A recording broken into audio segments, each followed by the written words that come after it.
Pagdating mo sa impyerno, magmamakaawa ka with matching iyak-iyak pa. Lord, please, give me one more chance. But it is too late.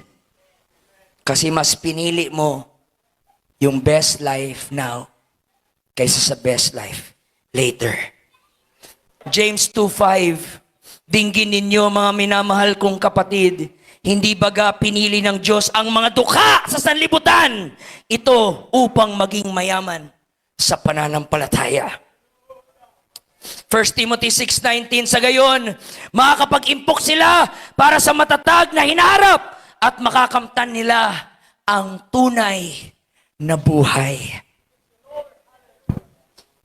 Ang powerful ng sabi ni Jesus Christ, Mark 8:36, ano ba ang mapapala ng isang tao kung mapa sa kanya man ang lahat ng bagay sa mundo, pero mapahamak naman ang kanyang kaluluwa?